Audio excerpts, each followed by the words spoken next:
कोई इंसान देश के खिलाफ बोलता है और 56 इंच के प्रधानमंत्री उसका कुछ नहीं बिगाड़ पाते हैं, उनसे नहीं हो पाएगा। नैतिक जिम्मेवारी लेकर के उनको चुनाव से बाहर हो जाना चाहिए। चुनाव आयोग को मजबूरन प्रधानमंत्री को नोटिस देना पड़ा कि सेना के नाम पे आप वोट नहीं मांग सकते हैं, ये आदर्श आचार संहिता का उल्लंघन है। अगर हमारे ऊपर कोई आरोप होता, अगर आरोप सिद्ध हुआ होता तो हम चुनाव लड़ रहे होते। मतलब बेशर्मी भी उनको देखे सामने से तो शर्मा जाए। कोई आकर के जब कहे तो कहिए सुनो ना दोस्त, इस पे 29 तारीख के बाद बहस करनी है। 29 तारीख से पहले उसको गिरफ्तार करा के जेल में डाल दो, फिर तुम्हारी बात को हम मान लेंगे, वरना बकवास करना बंद करो।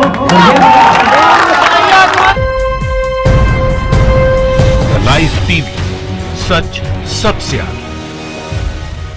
हम आपसे बस एक आग्रह करना चाहते हैं, हमारे संबंध में आपको कोई सफाई देने की जरूरत नहीं है, क्योंकि हम अपने आप को लेकर कोई सफाई नहीं देते हैं। जब भी आपको आकर के सामने से कोई ये बात कहे कि अरे वो तो देश के खिलाफ बोला था, तो आप कहिए कितनी शर्मनाक बात है।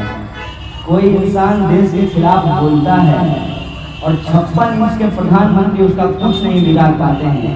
बताओ,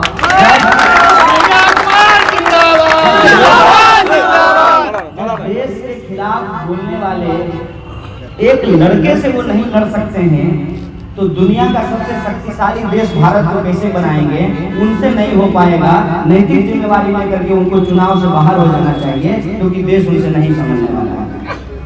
मैं अपनी सफाई में कोई बात क्यों नहीं कहता, क्योंकि आप इस बात को समझिए कि देश में आज भी कानून है। कितनी भी ये कोशिश कर लिए कि चुनाव आयोग को अपने इशारे पे चलाएं, चुनाव आयोग को मजबूरन प्रधानमंत्री को नोटिस देना पड़ा। और आपके बेगूसराय जिले में भी, हमारे जिले में भी जो प्रधानमंत्री के जो पोस्टर थे उसको हटवाना पड़ा कि सेना के नाम पे आप वोट नहीं मांग सकते हैं, ये आदर्श आचार संहिता का उल्लंघन है। कितनी भी कोशिश ये कर लिए, लेकिन राफेल के फाइल के सवाल को ये दबा नहीं पाए। सुप्रीम कोर्ट ने दोबारा उस केस को खोल दिया है। देश में जब कानून है और प्रधानमंत्री तक को नोटिस पहुंच सकता है, तो कन्हैया कुमार किस खेत की मूली है? अगर हमारे ऊपर कोई आरोप होता, अगर आरोप सिद्ध हुआ होता, तो हम चुनाव लड़ रहे होते।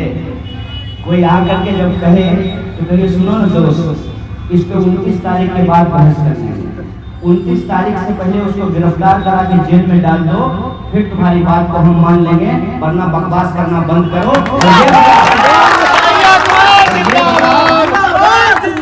ये बताओ कि बेगूसराय के लिए तुम्हारे पास क्या एजेंडा है? तुम हमको ये मत समझाओ कि कौन देशभक्त है कौन देशद्रोही है। हम जानते हैं कि कौन देशभक्त है कौन देशद्रोही है। तुम हमको ये समझाओ कि बेगूसराय में यदि हम गिरिराज सिंह को वोट देंगे तो वो बेगूसराय के लिए क्या करेंगे? तो जानते हैं उनका जवाब क्या होगा? गिरिराज सिंह को वोट मत दीजिए, मोदी जी को वोट दीजिए।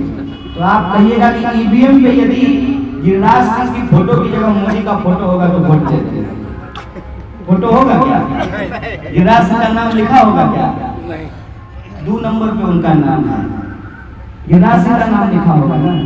गिरिराज सिंह की फोटो होगी ना, नरेंद्र मोदी का नाम तो नहीं होगा, नरेंद्र मोदी का फोटो भी नहीं होगा। तो वो मोदी जी के नाम पे वोट क्यों मांग रहे हैं? वो मोदी जी के नाम पे इसलिए वोट मांग रहे हैं ताकि कल को जब वो काम नहीं करेंगे तो आपको कहेंगे कि हमको वोट थोड़ी दिए थे, वोट तो मोदी जी को दिए थे, तो उनसे इस बात को आप समझिए कि जानबूझ करके आपके सवाल को गुमराह करने के लिए पहले तो ये देशभक्ति और देशद्रोह का शगुफा छोड़ते हैं। शगुफा छोड़ने के बाद इनको मालूम है कि एक नकारा बेकार सेकेंड हैंड हार्टबीट जो है ये अपने उम्मीदवार के रूप में बेगूसराय लेकर के आए हैं। हमारी रैली जब हुई नामांकन की, उसके लिए मैं आप सभी लोगों का धन्यवाद देता हूँ जिन्होंने कहा कि बाहर से लोग आए थे। अरे दोस्त, हमारे लिए तो बाहर से लोग प्रचार करने के लिए आए हैं, तुम तो चुनाव लड़ने के लिए उम्मीदवार ही बाहर से लेकर के आए। इनको मालूम है कि उसके नाम पे ये वोट नहीं मांग सकते। किस आधार पे वोट मांगेंगे? जो इंसान ये कहता हो कि हम मर जाएंगे बेगूसराय नहीं जाएंगे, हम चुनाव नहीं लड़ेंगे लेकिन हम बेगूसराय नहीं जाएंगे, हम किसी भी हाल में नवादा नहीं छोड़ेंगे।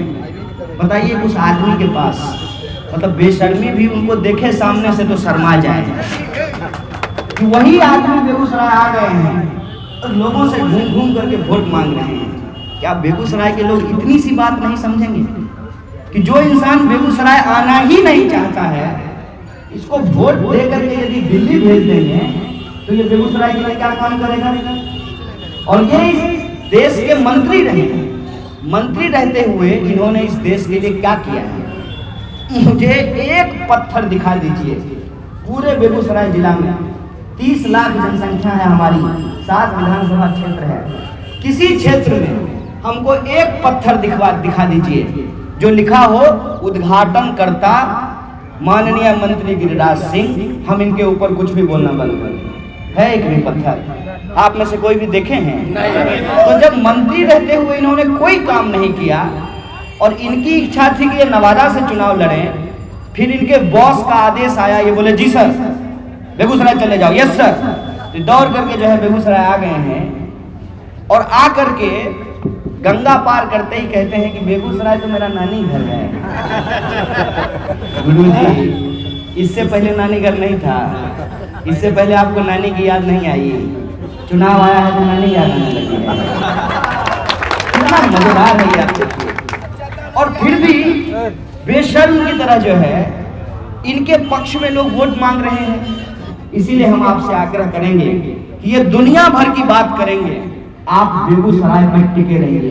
ये दुनिया भर की बात करेंगे, आप बेगूसराय के लिए सवाल पूछते रहिए। ये मोदी जी के कारनामे गिनाएंगे, आप गिरिराज जी के काम पे सवाल पूछते रहिएगा। ये आपको मंदिर मस्जिद में उलझाएंगे, आप संविधान की बात करते रहिएगा।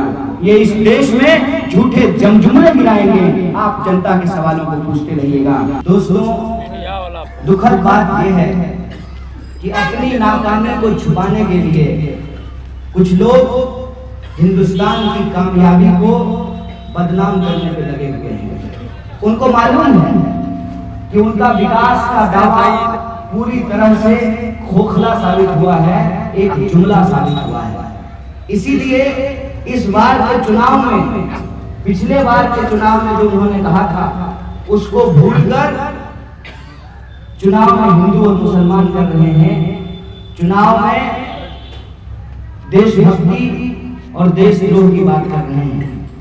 मैं अपनी सफाई में कुछ नहीं कहना चाहता, सिर्फ एक बात मैं आपसे पूछता हूँ कि 1 मिनट के लिए मान लीजिए कि आप हमको नहीं जानते हैं, आप हमारे परिवार से नहीं मिले होंगे, लेकिन आप खुद को तो जानते हैं, आप इस बेगूसराय की धरती को तो जानते हैं, आप बेगूसराय के संस्कार और परवरिश को तो जानते हैं, बेगूसराय की परंपरा और बेगूसराय के इतिहास को तो जानते हैं। मुझ पर भरोसा नहीं है, क्या खुद पर भी भरोसा नहीं है? आपको ये नहीं लगता कि आपकी मिट्टी इस देश में गद्दार पैदा कर सकती है? तो जो कोई सामने से आकर के आपको ये कहता है कि ये गद्दार है, वो गद्दार है, उससे सिर्फ एक बात कहिए कि अपने ही मुंह से अपने ही भाई को अपनी ही माँ के वास्ते से गाली देते हो, ये अच्छा नहीं लगता है। एक छोटा भाई एक बड़े भाई को, एक बड़ा भाई एक छोटे भाई को माँ के वास्ते से गाली दे, ये कितना अजीब बात है। ये देश हम सबका है, यह देश हिंदुओं का भी है, मुसलमानों का भी है, यह देश दलितों का भी है, ब्राह्मणों का भी है, यह देश महिला का भी है, यह देश पुरुषों का भी है, यह देश बिहार का भी है, यह देश बंगाल का भी है, यह देश तमिलनाडु का भी है, यह देश महाराष्ट्र का भी है। इस देश की इस खूबसूरती को क्यों तोड़ने पे लगे हुए हैं? क्योंकि उनको मालूम है कि इस नाम पे आसानी से लोगों को इकट्ठा किया जा सकता है, अपनी खामी छुपा करके। ये जरूरी है कि दूसरे की खामी को उजागर किया जाए, जिससे हमारी खामी पता नहीं चले।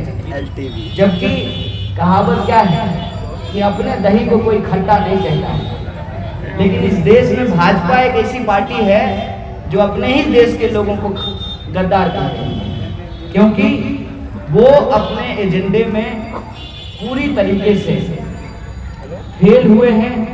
इस देश में नौजवानों को 10 करोड़ नौकरी देने में वो फेल हुए हैं। 15 लाख रुपए खाते में पहुंचाने में वो फेल हुए हैं। जो उन्होंने वादा किया था सबका साथ सबका विकास, इसमें वो फेल हुए हैं। यही कारण है कि वो समाज में बंटवारे की, भेदभाव की, तोड़ने फोड़ने की राजनीति पे तुले हुए हैं। ये इस देश की खूबसूरती है। यहाँ कोई भी इंसान आकर के एक कागज कलम लेकर लोगों का जात और धर्म पता कर ले तो उनको पता चलेगा कि इस इलाके में रहने वाले हर जाति, हर धर्म के लोग, हर गांव के लोग यहाँ मौजूद हैं।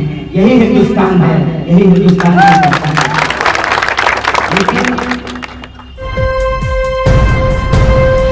लाइव टीवी, सच सबसे आगे।